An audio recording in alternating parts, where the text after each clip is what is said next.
Part 1. Love and the Law. The Duke of Athens was called Theseus. He was very happy because he had fallen in love with Hippolyta, the queen of the Amazons. They were going to be married in 4 days' time, and Theseus was impatient for the wedding day to arrive. "If only these 4 days were over," he said to Hippolyta, "then our happiness would begin."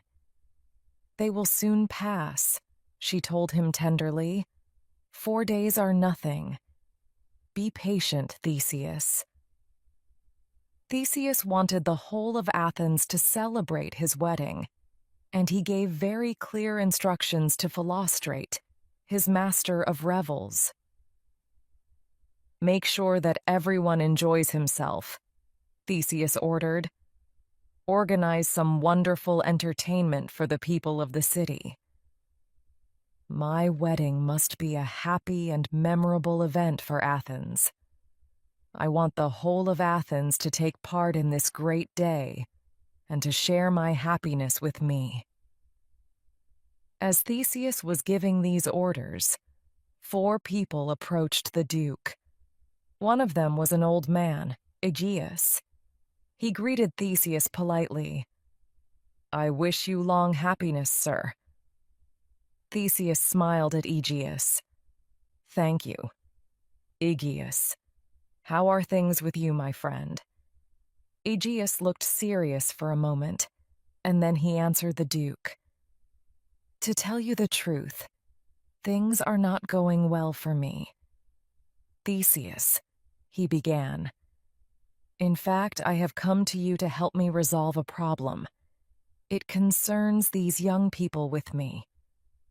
He pointed to the 3 young people who were standing beside him. There were 2 young men and a girl. The girl looked angry and defiant, and the young men were glaring at each other angrily. "The problem is this," Aegeus told Theseus. "Demetrius was going to marry my daughter here, Hermia. Everything was arranged between our 2 families. I approved of the marriage, and so did Demetrius's father." Demetrius nodded his head in agreement with Aegeus. "That's quite right, sir. Everything was arranged." "But then Lysander interfered with everything," Aegeus complained. He turned to the other young man who was standing beside him. "Don't argue now, young fellow. You know you interfered," he said angrily. "You brought Hermia presents, you wrote her poetry, you sang songs outside her window. You did everything you could to make her fall in love with you, and now she refuses to obey me. She says she won't marry Demetrius." Aegeus frowned at Lysander. The young man looked back at him. He did not seem afraid. Then Hermia's father spoke to Theseus again. "I have come to you, sir," he said, "to ask for justice. Hermia has refused to obey me. If she won't marry Demetrius, she should die. That is the law of Athens, as you know. Hermia belongs to me, and if she won't do what I tell her, she should die." Theseus thought hard for a moment. He did not approve of children who disobeyed their parents. Then he turned to Hermia. "What have you got to say?" he asked. Then he raised a finger in warning. "Before you reply," he said sternly, "you should remember one thing. Your father made you. He has the right to destroy you if he chooses. Demetrius is undoubtedly a good man, and he would make a good husband for you. You should accept him if that is what your father wishes." Hermia blushed. It was difficult to tell if she was embarrassed or very angry. Then she decided to speak. She spoke in a very determined way. "Lysander is also a good man," she told the Duke, "and Lysander is the man I love. I will never marry against my will." Theseus was angry at the girl's reply. He asked Hermia to think very carefully about what she would do. He told her that if she refused to obey her father, she would be severely punished. She would either have to die or to spend the rest of her life in a convent. "Very well, my lord," replied Hermia. "I will die, or I will go to a convent for the rest of my life. But one thing is certain, I will never marry Demetrius." This reply annoyed Theseus, but he was determined to give Hermia a chance to change her mind. "Don't decide now," Theseus told her. "I will give you 4 days to make up your mind, but this I promise you. On the day of my own wedding, you will either die or go to a convent, or you will marry Demetrius." Lysander now began to argue with Aegeus. "Why are you so opposed to my love for Hermia?" he wanted to know. "I am as good a man as Demetrius. I come from a noble family as he does. I am rich as he is. I love your daughter. Why don't you allow us to marry? Besides, Demetrius used to be in love with Helena. He made her fall in love with him. He broke her heart. He should marry Helena, not Hermia." Demetrius looked angrily at Lysander. It was true that he had been in love with Helena, and that he had treated her very badly. He knew it, and he was ashamed of his past behavior. But now he was in love with Hermia, and he was determined to marry her. "Enough," Theseus said to Lysander. "I have given my judgment. Hermia has 4 days to think about the matter." Aegeus thanked Theseus for his judgment in the case. He was sure that Hermia would choose to marry Demetrius rather than face the penalty of disobedience. "And now, my old friend," said Theseus to Aegeus, "I want to speak to you and Demetrius privately." "With pleasure, sir," Aegeus said. "Certainly, sir," Demetrius said. "Come with me and we'll discuss this matter together," Theseus commanded. Theseus, Aegeus, and Demetrius went off together, leaving Hermia and Lysander alone. They were very sad at the punishment that faced Hermia, and they thought that Theseus was unjust. They did not know what to do. Then Lysander had an idea. He had an aunt who lived some distance away from Athens. They could go there and marry. The law of Athens could not touch them there. "If you really love me," he told Hermia, "you'll run away with me. I'll wait for you tomorrow night, in the wood near Athens. Then we'll go to my aunt's house. What do you think of the plan?" Hermia promised that she would meet Lysander in the wood. As the lovers were making their plan to escape from Athens, they were joined by Helena. Helena was very unhappy because she loved Demetrius. "Why does Demetrius love you?" she asked Hermia with a sigh. "What have you done to make him fall in love with you, when he loved me before?" Hermia smiled at her friend. "I'll tell you what I do," she said. "I ignore him, but he still loves me. I am rude to him, but he still loves me. The more I hate him, the more he loves me." Then Hermia told Helena what Theseus had said to her. Helena felt very sorry that her friend was in danger of such a severe punishment.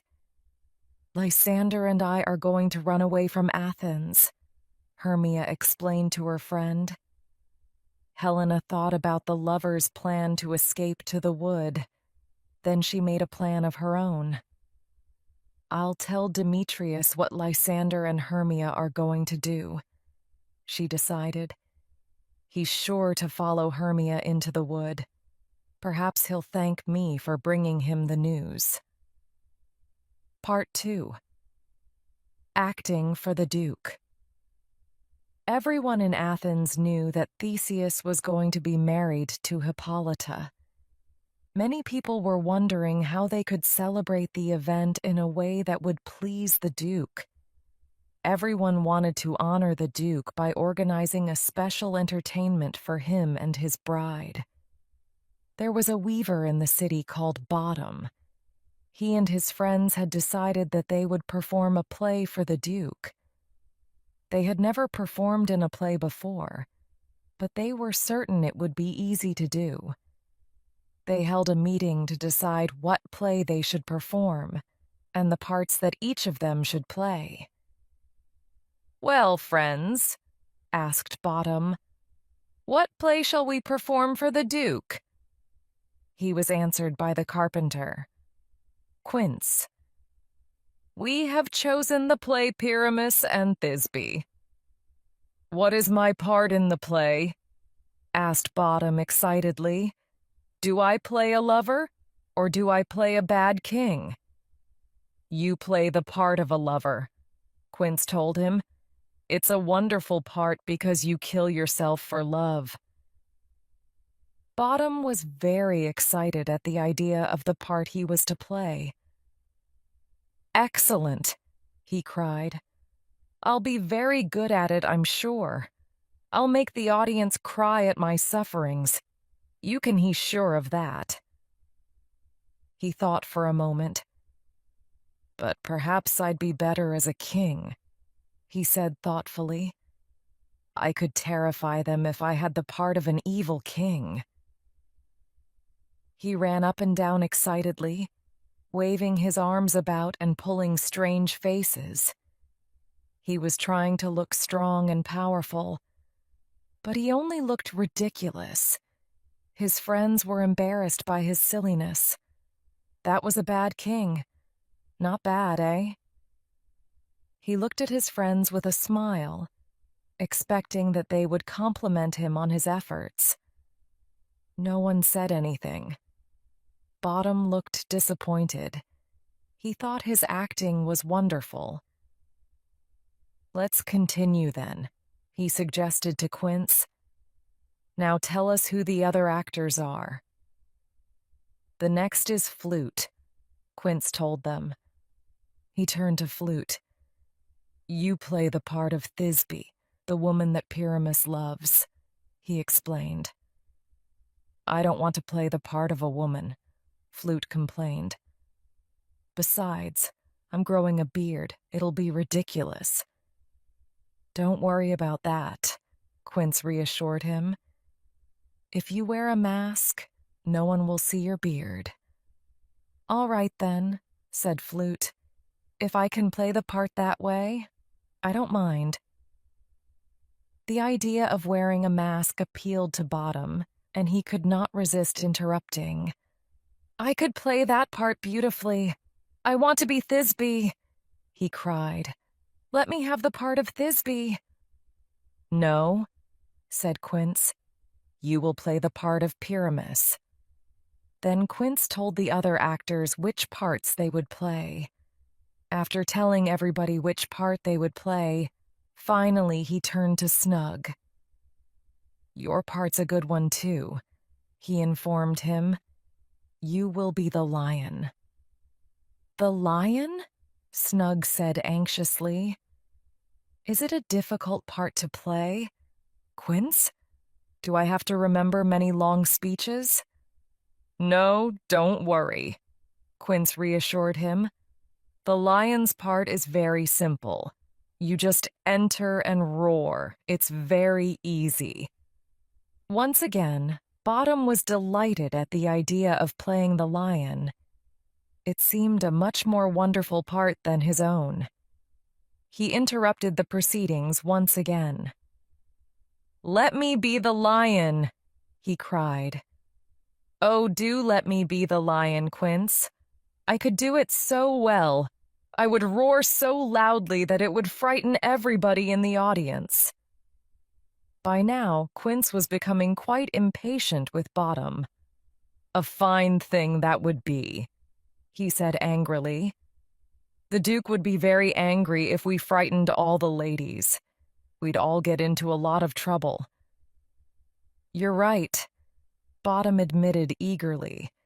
"But I'd play the part of the lion very gently. No one would be scared at all." "How many times must I tell you?" Quince said angrily. "You're playing the part of Pyramus. It's a lovely part." He paused for a moment. "There is one other thing we need to do. We must practice our play in a quiet place, away from the city.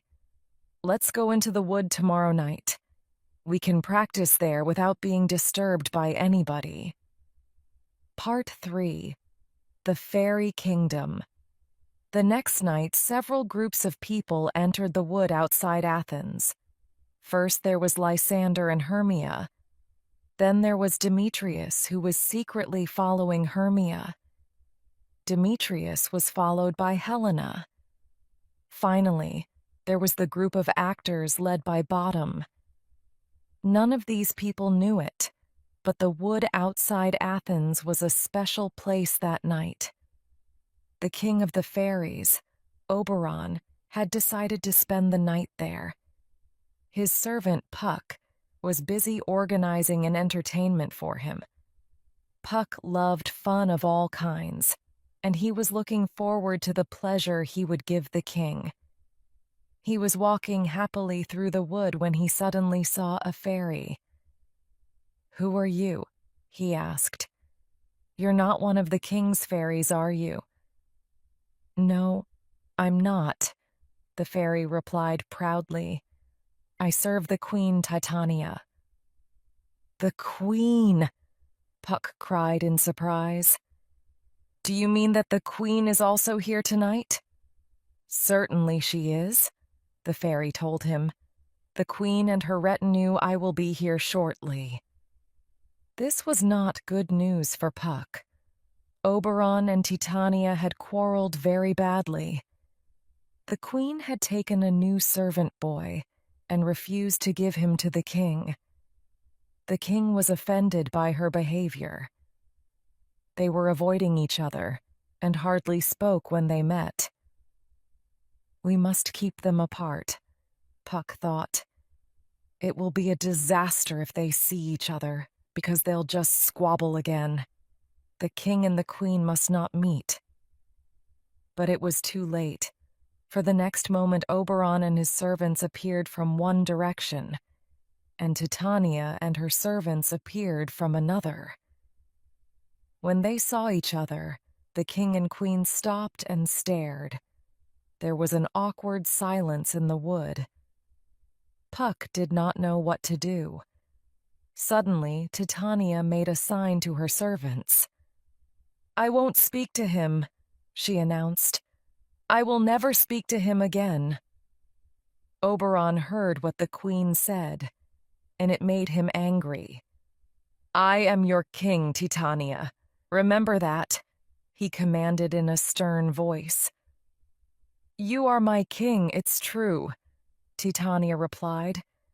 "But you have been unfaithful to me. I know you were in love with Hippolyta." "And I know you were in love with Theseus," Oberon told her.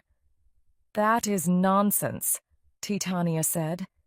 "It's an invention of your jealousy." She sighed very deeply. "Our quarrel is a terrible thing, Oberon," she complained. "It has disturbed the weather throughout the whole world. Everywhere men are suffering because of our quarrel." "Bring the quarrel to an end, then," Oberon said. "Give me the servant boy, and our quarrel is finished." "Never," replied the queen. "The boy is mine, and he will stay with me." Saying this, the queen turned her back on Oberon and walked away. Oberon was more angry than ever with Titania now, and he decided to play a trick on her. He knew where there was a magical flower that had the power to make people fall in love. He ordered Puck to look for the flower and to bring it to him. "I'll wait until Titania is asleep tonight," Oberon thought.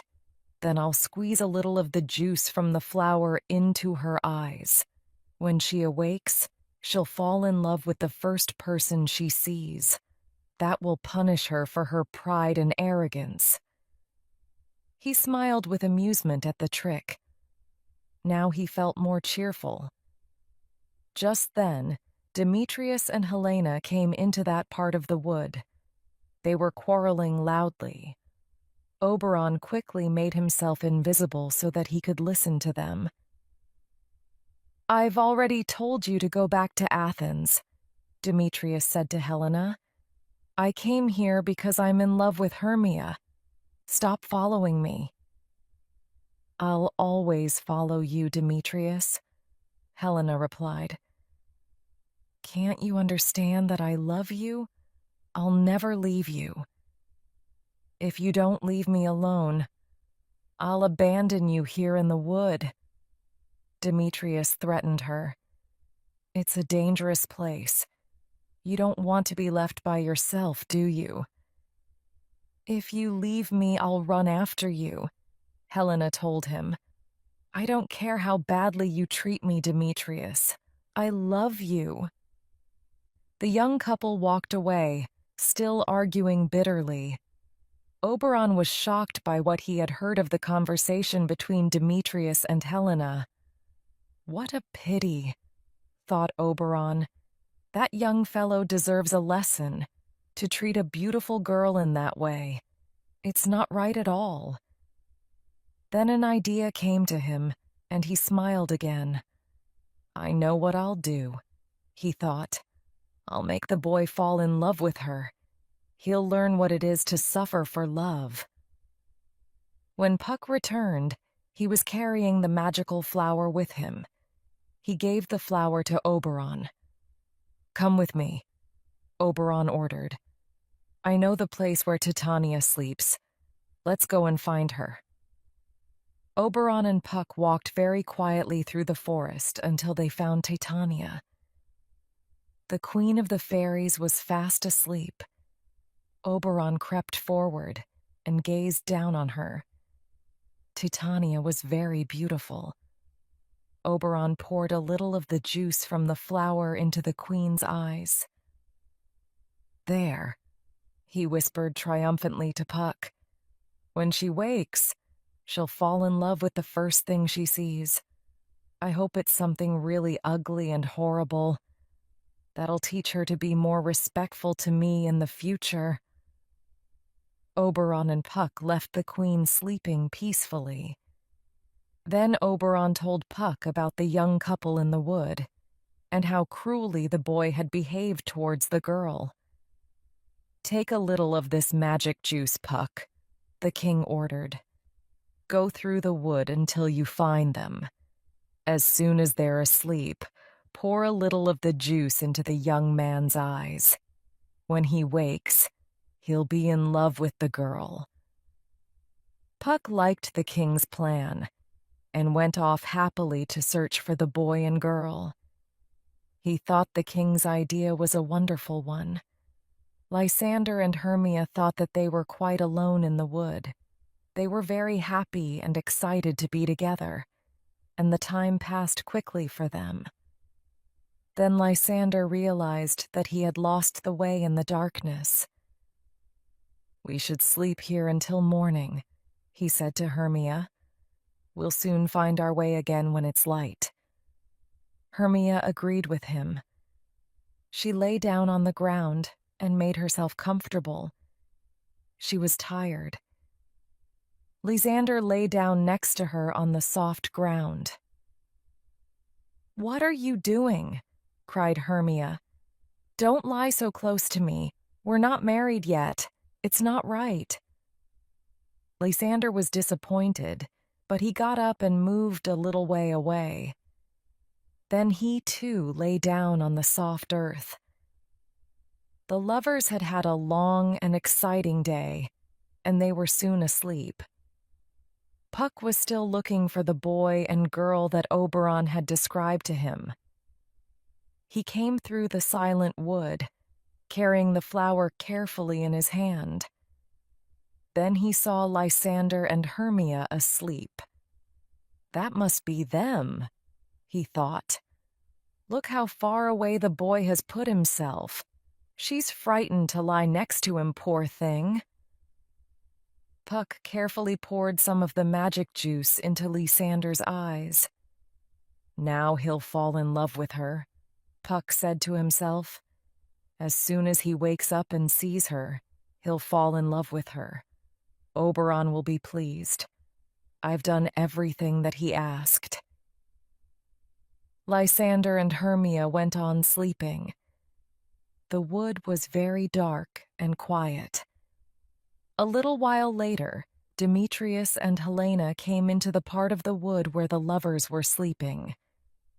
They were still quarreling, and Demetrius was becoming increasingly angry. "Go away!"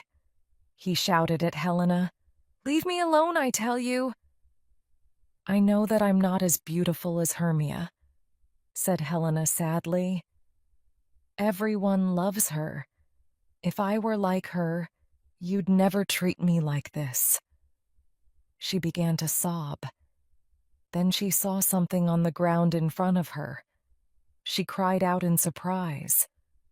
"Why, it's Lysander. Wake up, Lysander, wake up." Lysander woke up out of his sleep and looked at Helena. The flower worked its magic, and he fell in love immediately. "Helena, my love!" he cried out. Helena did not believe that Lysander was sincere in what he was saying. She knew that Lysander and Hermia were very much in love. She imagined that he was making fun of her because of her love for Demetrius. "It's very cruel of you to make fun of me," Helena complained. "Why do you mock me with this silly game?" She turned away from Lysander and walked off into the wood. "Wait! Helena, wait for me!" cried Lysander. He got up quickly and chased after Helena. Part 4. The donkey and the Queen Bottom and his friends had met in another part of the wood, and they were busy with the rehearsal for their play. Their rehearsal was not going smoothly, however, and they had some problems to resolve. "Friends," said Bottom, "there are some things in this play that I don't like. I don't like them at all. For instance," he went on, "Pyramus has to kill himself with a sword. I think the ladies in the audience will be frightened if he does that." "You're right," agreed Snout. "We can't frighten the ladies. Why don't we get rid of that part?" "We don't have to do that," Bottom argued. "Why don't we add a prologue to the play? We could explain that Pyramus isn't really killed at all, and we could also say that I am not really Pyramus, that I'm really Bottom. Then the ladies wouldn't be frightened. What do you think?" "I think you're right," Quince told him. "We'll put in a prologue to explain that part of the play." "What about the lion?" asked Snout. "Won't the ladies be frightened of the lion as well?" "A lion is a very terrifying creature, you know," Bottom pointed out. "Let's have a second prologue," Snout suggested. "We can explain that it isn't a real lion at all." "Yes," said Bottom. "And when you play the part," he said to Snug, "you should show your real face, and then you could speak in your own voice. You could say, 'Ladies, don't he frightened? I'm really Snug, I'm not a lion at all.' Then they wouldn't be scared." "I agree," said Quince. "We don't want to frighten the ladies. That would be a terrible thing. But there's something else that worries me. What about the moon? It says that Pyramus and Thisbe meet in the moonlight. How are we going to put moonlight into the play? We need an almanac, cried Bottom. Get an almanac, he cried excitedly. Quince opened the almanac at the date of Theseus's wedding. He read the details carefully. It's all right, he told them. There is a good moon that night. Then it's easy, Bottom said. We leave a window open in the room where we're playing. Everyone will see the moonlight. Or one of us could carry a lantern, Quince suggested. He could explain that he represents the moon. The actors were happy. They thought they were solving all their difficulties very cleverly. But what about the wall? Quince asked. It says in the play that Pyramus and Thisbe talk to each other through a hole in the wall. How are we going to show the wall? Everybody looked thoughtful for a moment, and then Bottom spoke again. One of us must represent the wall, he said. He can carry a brick to show what he is. Good, that's settled then, said Quince. Let's begin, shall we? You go over there. Bottom, and when I call you, you come on the stage. All right, everybody? Everybody said they were ready, and Bottom went a little distance away. Puck had heard the voices of Bottom and his friends, and he had hidden behind a tree to see what they were doing. At first, he did not understand what Bottom and his friends were doing. Their behavior was very strange. Then he realized what they were doing. They must be actors, he said to himself. Of course they are, but they're surely the worst actors in the world. I think I'll play a trick on them.